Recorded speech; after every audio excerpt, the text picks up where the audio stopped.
ஒரு ஊர்ல ஒரு விதவையான அம்மா இருந்தாங்க. அந்த ஊர்ல ரொம்ப நாளா மழையே வரல. அதனால கொடிய பஞ்சம் உண்டாச்சு.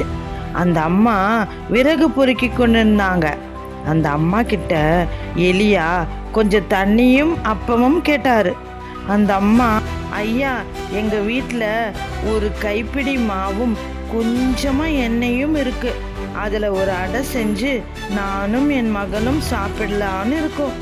நாளைக்கு எங்களுக்கு ஒண்ணுமே இல்லை, நாங்க சாக வேண்டியதுதான்னு சொன்னாங்க. எலியா அந்த அம்மாவிடம், பயப்படாதே, முதல்ல எனக்கு ஒரு சின்ன அடை செஞ்சு கொண்டு வா. கர்த்தர் தேசத்தின் மேல மழையை கட்டளையிடுற வரைக்கும் உங்க வீட்டில் உள்ள மாவும் குறையாது, எண்ணெயும் குறையாதுன்னு சொன்னாரு. அதே போல ஒரு சின்ன அடை செஞ்சு எலியாவுக்கு கொடுத்தாங்க. எலியா சொன்னபடியே மாவும் எண்ணெயும் எடுக்க எடுக்க குறையாமலே இருந்தது. இதுல இருந்து நமக்கு என்ன தெரியுது? ஊழியக்காரங்களுக்கு ஒரு உதவி செய்தால் ஆண்டவர் நமக்கு பல மடங்கு திருப்பி தருவார்.